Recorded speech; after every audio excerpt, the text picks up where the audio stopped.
The story Hans will tell you highlights the central idea we need to understand, which is that this is all less about America falling behind than the rest of the world catching up. Hans? Thank you. This is the world in 1860. Each bubble is a country. And this axis down here shows wealth, income per person, $500, $5,000, and $50,000. And this axis is health here. The length of life from 20 years all the way to 80 years. And the size of the bubbles here shows the size of the population. And the color marks the continent. The Americas blue, Europe yellow, Asia red, and Africa green. And in 1860, almost all countries were down in the poor and sick corner there. But the Industrial Revolution had started to pull Western countries out of poverty. United Kingdom and Australia was leading, and US was on the third place. And look what happened when I start the world here. As years passed by, the population in Western countries got better education, new discoveries helped to control infectious disease, hygiene improved, and the lifespan increased. And the West got healthy and wealthy on the same time, while the rest remained in poor and sick down there. And from 1900, look, United States is taking the lead and becomes the engine of progress in the world through the First World War. That was the Spanish flu. And through the 1920s, US is leading. It's only during the Great Depression that US falls back temporarily and gets the lead again through the Second World War, into the Cold War, and we stop here 1954 at the end of the Korean War. And this time, United States was on top. Europe had fallen behind, and Japan was trying to catch up here. And interestingly, a small country on the equator, Singapore, was just behind.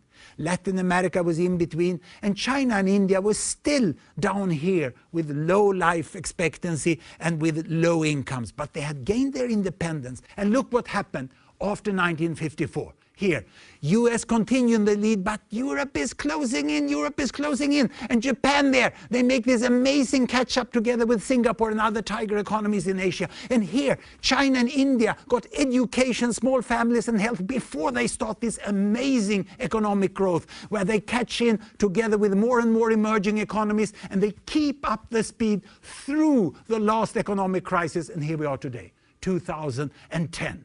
And what is most interesting here is if you look at the replay, you see this very clear how the West took off first and then how the rest is following and catching up.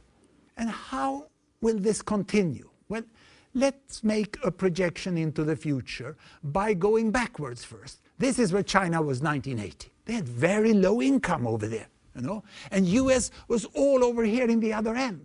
And we never thought this would happen, that China in 30 years would move so much faster than the United States. Now, if both countries would keep the same speed in economic growth in the coming 30 years, where would US end up? They would end up there. And where would China end up? They would end up, yes, the same spot. But this is not so probable.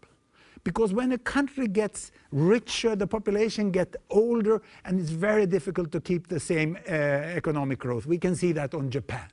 So a more intelligent way of looking at China is to see what has already happened today. I will split China here into its provinces. It's a huge country, and it's better to look at the provinces because they are so different. Look, Shanghai is already here. The catch-up is done. And the coastal provinces are in between, and the inland provinces are just like other countries in Asia or Middle East or Latin America. Now, Singapore and Japan were trailblazers, and the others are coming closer. And very soon, China and India will come to a place near to you. This is fascinating, and it highlights the central idea that it's not that we're falling behind, it's that the whole rest of the world has begun to catch up.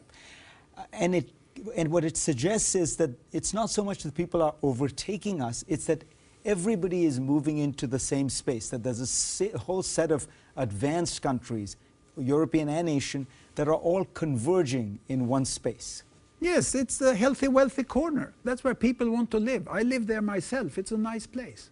But can so many countries live there? Can the United States prosper with so much competition? Yes, I mean, it's more competition, but it's also more customers. So you're an optimist. No, I'm not an optimist, because that's an emotional state. I'm a possibilist. I say that it's possible, if we keep peace and we keep free trade and we protect human rights, we can all live up in the healthy, wealthy corner, because in the end, that's where people want to go.